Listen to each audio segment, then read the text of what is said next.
Hello students, welcome to Sparta. As we promised, we are coming with GPS General Study Edition. GPS stands for Guidance for PYQ and Syllabus. As we discussed in our promotional video, we are going to approach the syllabus and PYQs through themes. So today is day one where we are seeing the ancient and medieval history. So let's begin now. Before going to actual parts, we'll see the basic facts about the answer writing. So whenever you see the question, you first need to decode the question. When we start decoding question, then we need to find the theme. There would be the context in question, the core demand and directive word. The theme in the sense, there would be some central theme like question would be on dynasty, it would be on society, etc. The context, nothing but they would link to this theme to particular period, like if dynasty is there, they will link it to art and culture. So they may ask what were the major contribution of Mauryas to art and culture. So the major theme would be the dynasty, that is the Maurya, and the context would be the art and culture. Then next would be the core demand. So in the core demand, we need to write the whatever the major contribution of that particular dynasty. For example, we are saying the Mauryan dynasty, then we need to write the whatever the actual contribution of Mauryan dynasty. And there would be the directive word. For say question is saying the critically analyze the contribution of Mauryan dynasty towards the art and architecture. Then the critically analyze. This would be our directive word. So depending on this directive word, we'll make the parts in the question. That is when this is all about the decoding the question. Now next part is structuring. Structuring nothing but dividing your main body parts into subparts. In next slide, we will see how we divide the structure into different subparts. Then there will be third part is presenting the answer. So when it comes to presenting the answer, there are two aspects. One is the content presentation. For content presentation, we will go with our standard approach where we will be writing the micro headings. And these micro headings either we will explain by example, or if we don't have example, we will explain it with words. Then there is aesthetic parts where we will improve our answer effectiveness with drawing the flow charts. Then we will draw the map, then diagrams. So with this aspect, we will present our answer in effective way. So next part is the value addition. When it comes to value addition, and as we are discussing the ancient and medieval history, in value addition, first thing is the mentioning examples. For say, if you are talking about the Mauryan contribution of art and architecture of Mauryan dynasty, and we are writing about the Ashokan pillar, then we will need to write. If we are mentioning we can mention the example as the Sarnath pillar. This should be, this is the one aspect of value addition. Then second aspect, we can mention the period. Then we can mention the associated personality. So these are aspects involved in value addition when it comes to ancient and medieval history. Now we actually move towards our core focus, that is the preparing the template for ancient and medieval history questions. So this is going to be our standard template to approach any kind of ancient and medieval history. Again, we will see the through the PYQs we have jotted down some themes which are recurring, and based on these themes, we will again we will prepare the standard templates for that particular thing. But this is going to be our standard template. On with reference of this template, we'll see the theme specific template also. Now, when it comes to introduction, and when we talk about the ancient and medieval history, introduction will always go with the facts. We'll be mentioning the basic facts about the particular society. There will be dynasty, etc. If question is on dynasty, we will mention what was the period of dynasty, who was the founder, and again depending on the context, will link these facts to that context also. So when we actually approach the question, we'll apply this our standard approach on that questions.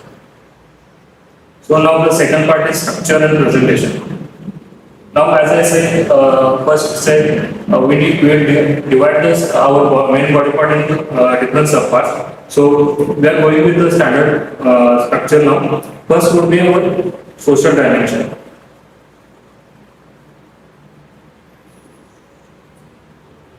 Social dimension again will divide into different microheading. First would be the caste or varna,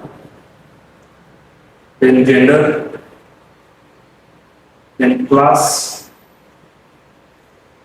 region.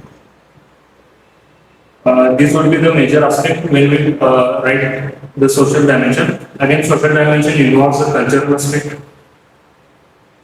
So when we are writing socio-cultural, then we'll analyze this cultural development through the basic microheadings such as architecture, then painting, then literature,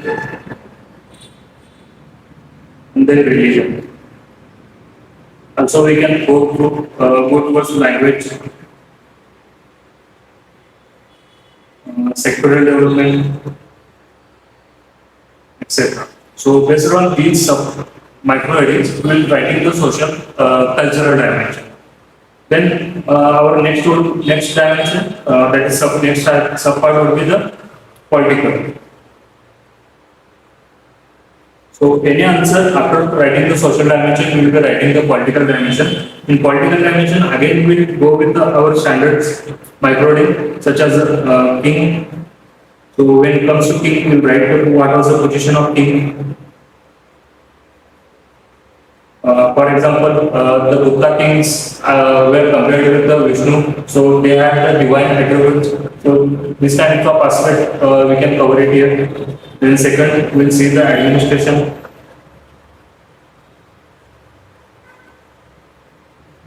Then we'll see division of empire.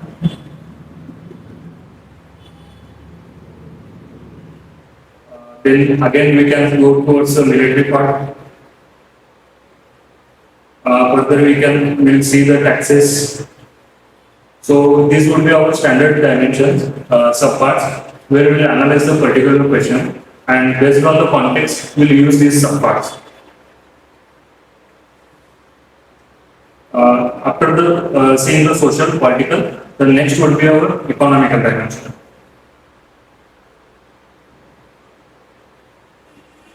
In economical dimension, we'll again go with our standard subparts. First would be the agriculture. The question based is on dynasty or society. We'll see the what was the level of agricultural development. Then we'll see the industry. What were the major industries prevalent in that particular time? What the new industries evolved in that period? Then there would be trade. So this will specifically emphasis on maritime aspect. So here we'll cover the what were the in which countries or which other dynasties in other countries that particular dynasty, Indian dynasty or the society had the trade relations. So this would be our standard approach when you write the economical dimension. So till now we have seen that any question will be analyzing to the social, political and economical dimension.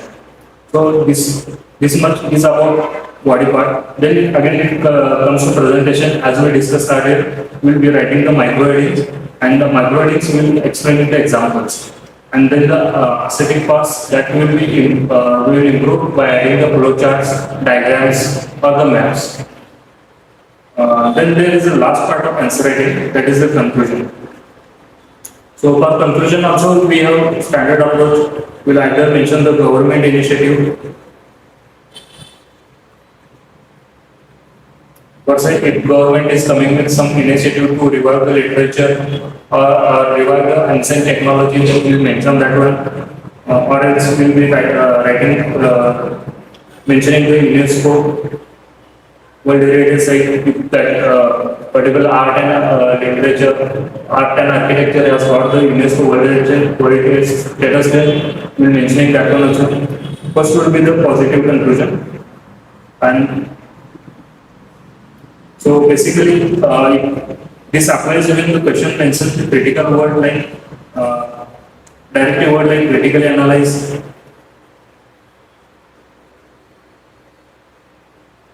Or evaluate.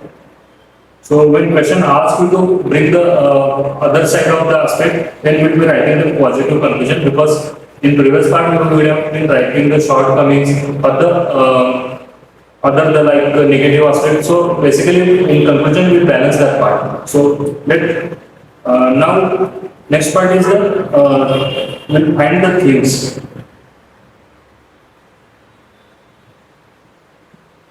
So when it comes to ancient and medieval history, there are some recurring themes like first is the dynasty based question. UPSC always ask the questions which are based on dynasty. They will connect this dynasty to the art and architecture. They will connect it to economical aspect or other the major development of that period. So dynasty will be the theme and they will cover the peripheral areas. Then second will be the society. UPSC asks the question based on society. For example, they have asked question on Vedic society. There are chances they will ask question on the modern society or the post-Buddha society. They will ask question on IBC. So these are the like themes when it comes to society. So society is the major things. Based on the society, they will ask the other things. Then third is the period. So they will ask again the question particular period, like post-Gupta period.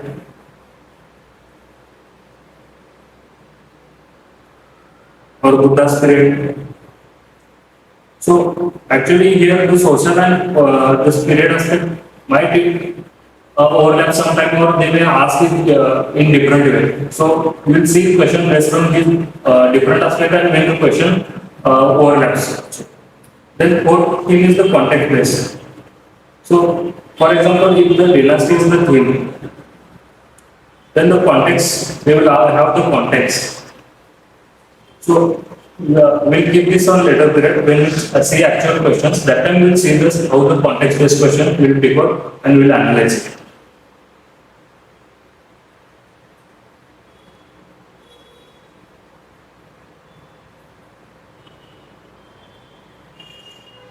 So the first thing is dynasty based question.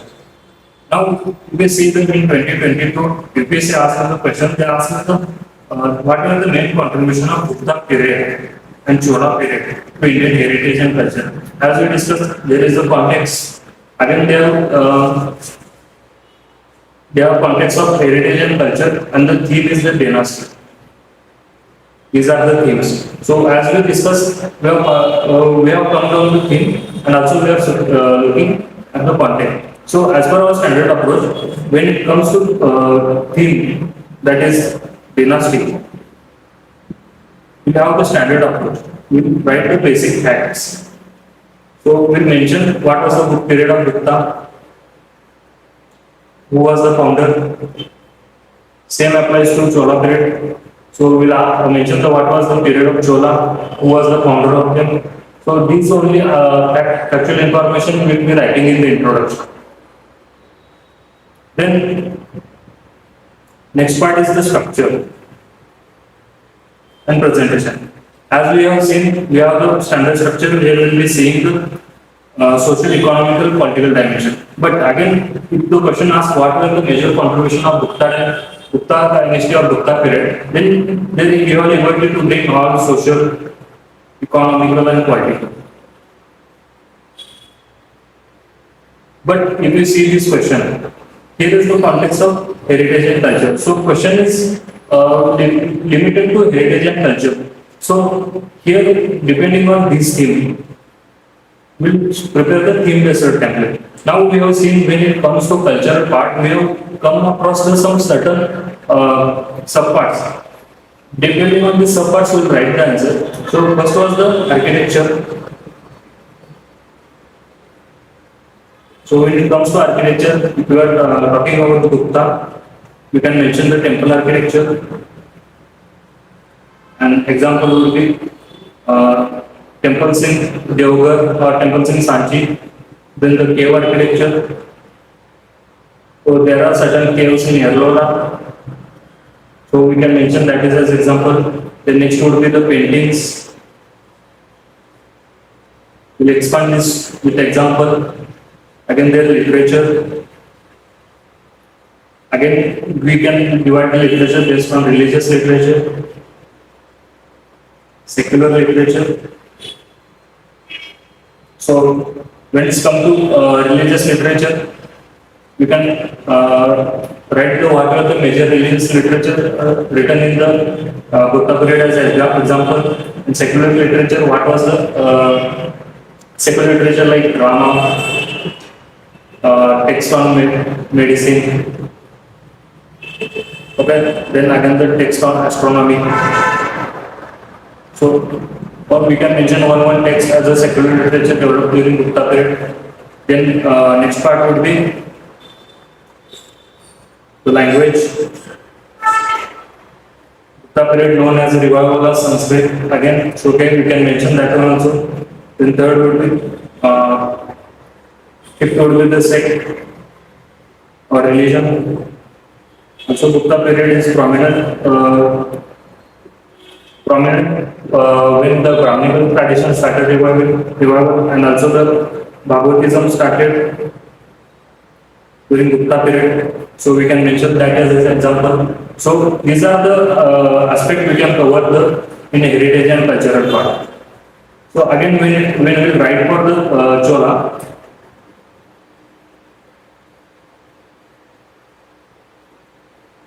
we will be covering same aspect. We will write the architecture of their time. In architecture, we will write the temples. We give the example. We can give the Tanjore example. Then the cave architecture. What are the paintings? The literature, the linguistic development, and sect religious development. They patronize the also both the sect, that is Shaivism and Vaishnavism. We can mention that and also. And again, when it comes to Chola period, the major development was sculpture. We can mention the example of Ardhanari Nateshwar or Nataraja here. So this way we will be covering the cultural parts of both Gupta and Chola period. So as per our standard approach, we know the subparts here. Based on these subparts, we are able to tackle this question also. Now comes to presentation. We have seen we are writing the particular macroetic, that is temple architecture.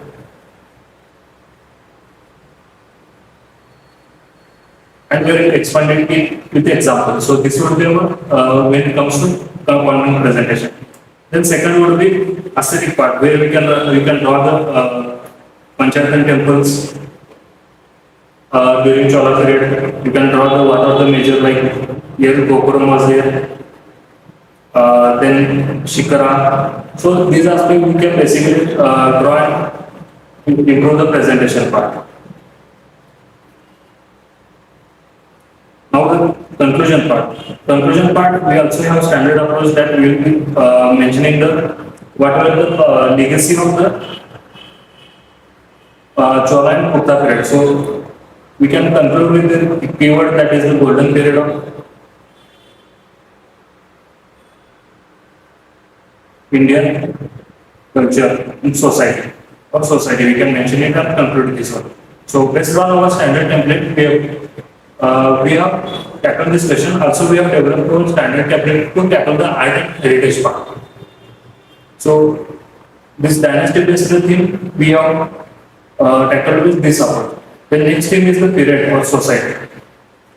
Now if we see the question. Question is carrying the directive word, that is assess, importance of accounts of Chinese and Arab traveler in history of India. So this is talking about the period, or you can say the society. So when it comes to history, history can be social history, there can be political history, there can be economic history.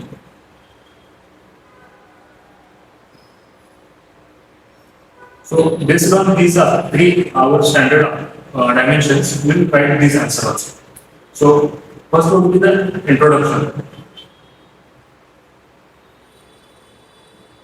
Now, while introducing, we are going with the factual approach. We have the standard approach. We will introduce question based on the facts. So here we can mention the where the major Chinese and Arab travelers and in what period they have came to India.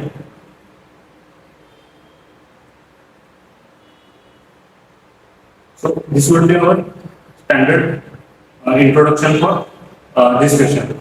Then again we will come to the structural part. As we see, we will be we will approach with the social, economic and political. In social history, we will write how their accounts reflect the caste or Varna system. Then how their accounts gives the information on the class divide. How their account were crucial to reconstruct the gender aspect. So this aspect we will cover it here. And so under social. Again we can go to cultural under social aspect only. In culture we will see how the particular traveler promoted the religious development or the sectoral development. So this will be expanding with the examples.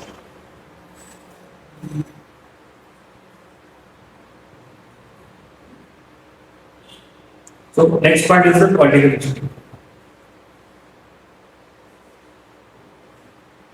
When it comes to political history, we will be writing about the king. So again, when it comes to king, we will be writing the position of the king. So if the Chinese or Arab traveler mentions about the divine attributes given to king, we will add it as an example. Then again the administration. So there are major Chinese travelers like Zhuangzong was there, Wang Stong was there. They have mentioned about the administration of Chandragupta and Harshvardhana. So we can write as an example there. Then about the then we will be writing about the military adventures or expansion of empire. We know that one song write about so these major aspects will be covering here under political aspect. Then again economic history. Under economic history, again we have standard approach that we will be writing about the agricultural development. In agriculture, we will write which Chinese account given, Chinese traveler or traveler given the accounts on agriculture of particular period. Then the trade development.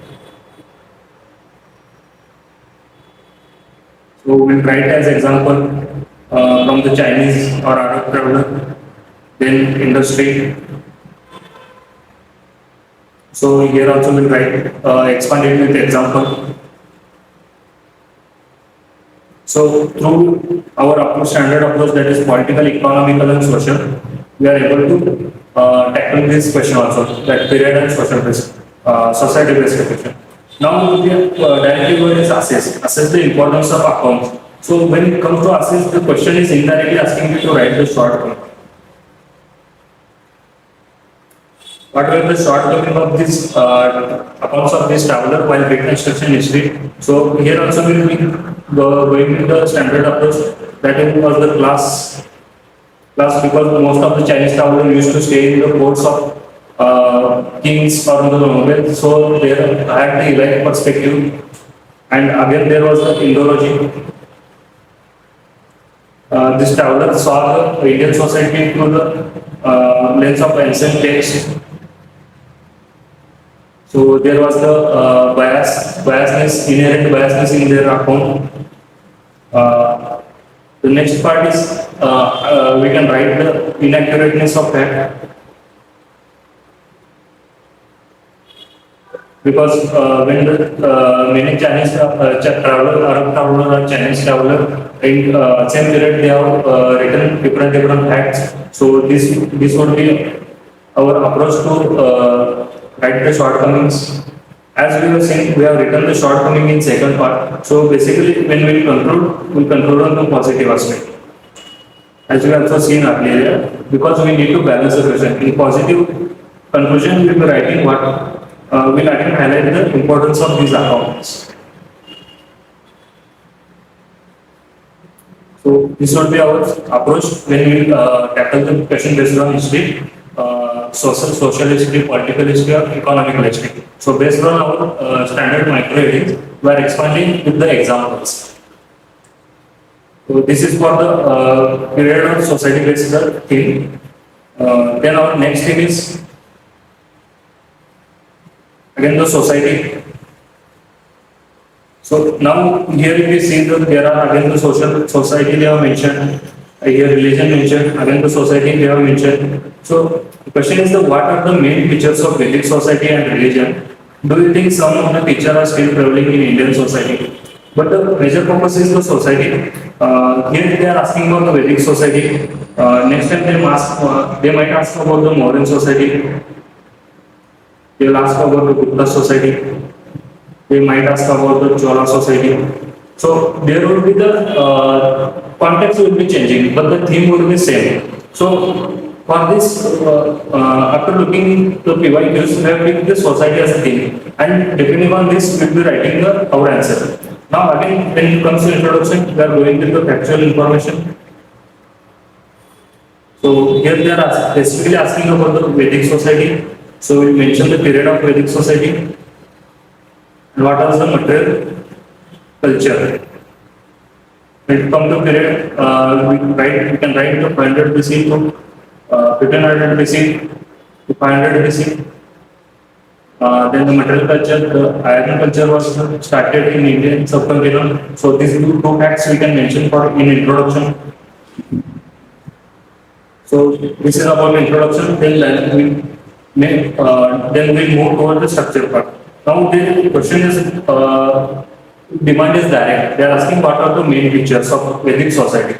Now again, as per our standard dimension, first we will be mention what are the social features. In social features, we will be writing the class aspect. Vedic society was self-sustaining, so there was less class divide. That we can use as example. Then the Varna system started evolving, but the Varna system was based on occupation. So this we can mention it here. Again, third is the gender. There was gender equality because women used to attend the Sabha, Samiti or other organs. So we can mention that aspect also. Then it comes to their material culture. You can mention about the iron here. Iron culture was the prominent or developing that time. So based on these four subpart or the microheadings, we will write the social features. Then again, second, our in standard template there is second part, that is the political structure. So we will write in the political feature. So in political picture, we know we are going with the standard approach. That first we will be mentioning about king. So kingship was not evolved yet, but kingship actually started evolving, but the kings were elected. That fact, this fact we can mention. Second, about administration.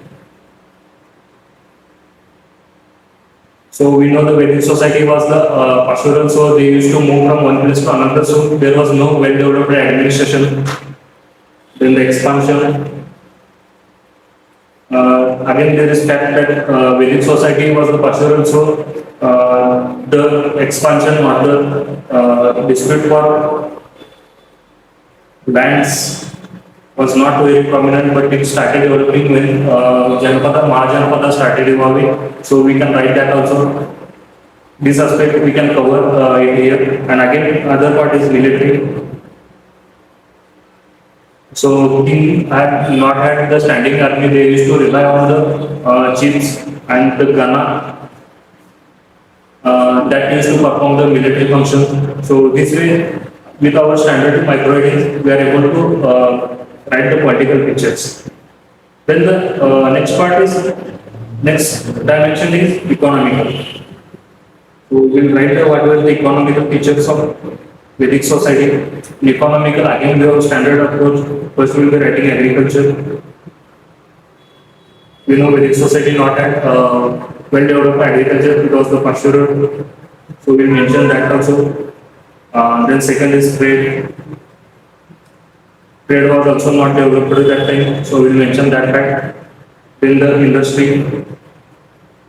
There are certain industries started evolving, but we can mention the prominent one like carrot making. So these aspects we can mention as an example. So as per our standard approach, we are able to write the diversified features like the social, economical, and political. So in each aspect, if you are writing 4 points, then total there will be 12 points. So next we will see the second part, that is, do you think these features are still prevailing in Indian society? So again, features, they are same way we will be writing the political, economic, social feature. First we will write the political feature.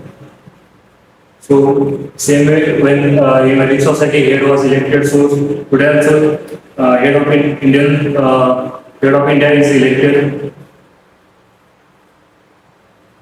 So this aspect we can mention. We can mention about Panchayati Raj system. So they are performing same function that performed by Saman Samiti. Then we'll write the economical feature. What are the still prevalent? First is the in agriculture. In agriculture is central to Indian society. 45% population still depend on agriculture. That we can mention. Some industries that develop that were prominent in Vedic society, such as weaving, spinning. These are still prevalent in Indian society. In fact, they have got the GI tags. We can mention that also. Then next is the next and the core feature is the social. So there are major social features that are prevalent in Indian today's society, which has roots in Vedic society. First is the institutions. First institution like family, marriage. So family was also core of the Vedic society. Today, the joint family is core of Indian society. The marriage rule, whatever the prevalent in Vedic society, still they are prevalent. After that, we can write about the Gotra and Charana. Still, when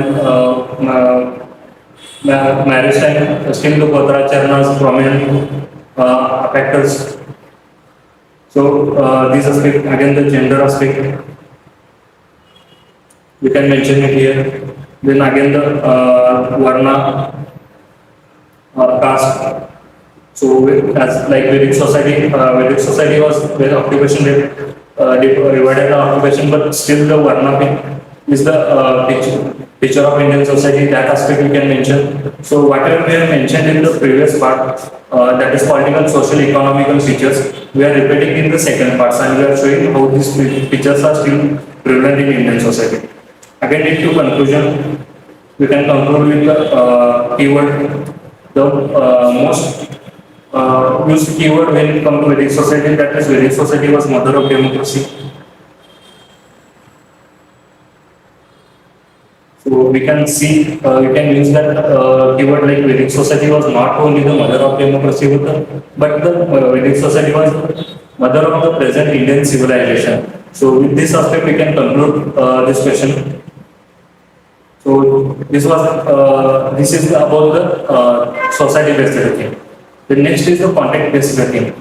While starting discussion, we came to this for the last part. Now, with the question, we can understand how to do with the context-based question. Now, if we say the question, how do we justify that the level of excellence of Gupta numismatic art is not at all noticeable in later period? So, again, the Gupta, this is dynasty. So, and the whole, if we divide the question, we can use the Gupta numismatic art as a theme here.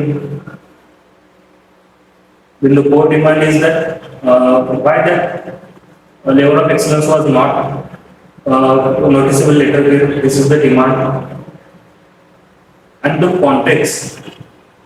So if we see read the question, there is undertone that Gupta had a high level of excellence when it comes to numismatic arts. So we need to decode this question. We need to see the show that examiner that how the Gupta had the high level of excellence here. So we can draw the flowchart here and explain this context. High level of excellence. Coinage, we can mention it here, and you can write the four reasons. You can write the material used. So Gupta the known for issuing largest number of gold coins. So you can mention that fact also. Then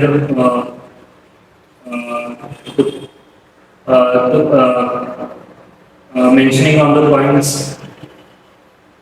The king portrait, the king shown in different like some example of Samudra you can take Samudra shown as a playing Veena. So this aspect you can mention.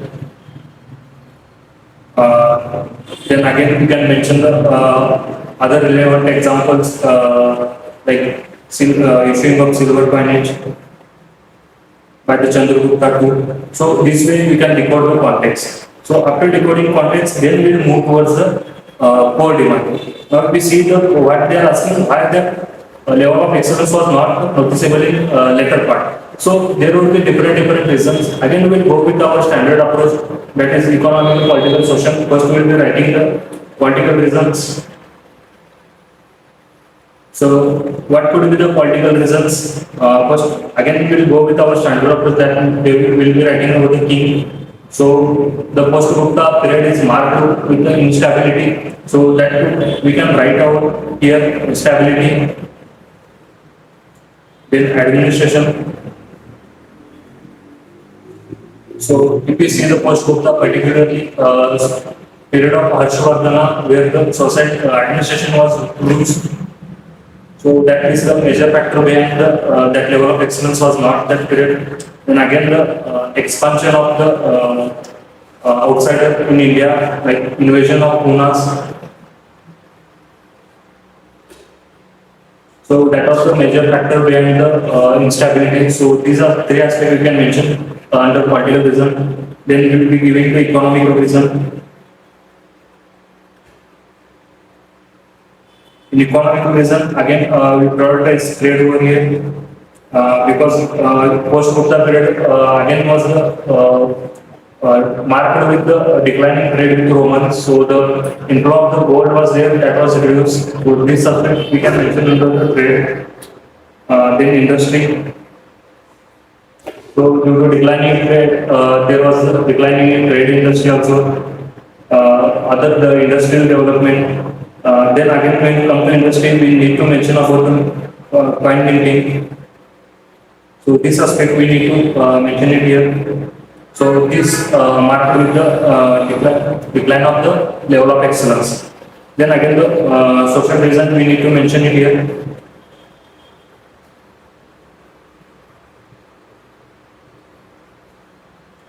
So after looking the political economical, we will be seeing the social dimension. Social dimension, the major aspect is the shift in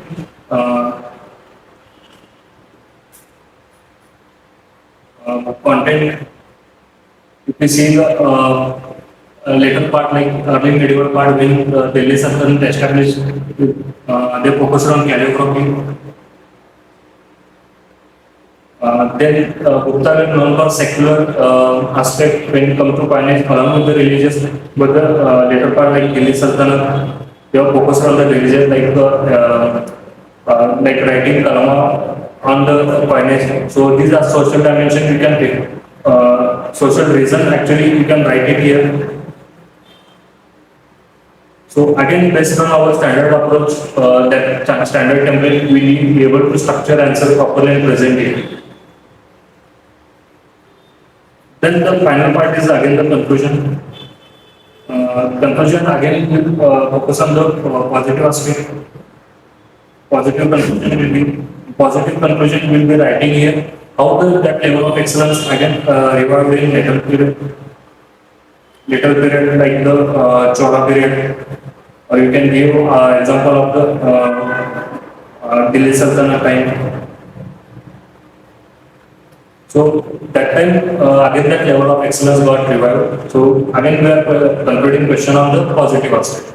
So this way with our one standard template and the theme specific template that we have developed through the discussion, we can use these themes in tackling the future questions. So again, if you see the UPSC asked same questions where they were asking, though the great Cholas no more, yet their name is still remembered with a great pride because their highest achievements domain of art and architecture. So the way we calculate our first question, that is what are the major contribution of Gupta and Chola to Indian art and Indian heritage and culture. So whatever the dimension, the microreadings we use that time, same microreadings we can use it here and tackle this question. In 2024 they asked, again in 2024 they asked a question about what were the changes created in society and economy of Rigvedic period. Now we have seen the standard microreadings such as gender, class, caste, varna, these aspects you can use to tackle the society, and the economy also you can use our standard like agriculture, trade and industrial development. So based on these three, these standard microreadings, we can tackle this question also. So we are giving you this question to practice, and you can what we have discussed here, that we have developed a standard template to tackle the ancient and medieval history questions. The sample answers for this question is uploaded into Spardha Telegram group. The link of the Telegram group will be shared in the description section. You can access the sample answers copy through that section. For today, we are finishing the ancient and medieval history. Tomorrow we are coming with the art and culture aspect. There will same way we will be seeing the will be developing standard template for the recurring things, and same way we will be approaching all GS 1, 2, 3, 4 in same way. Till now, thank you very much.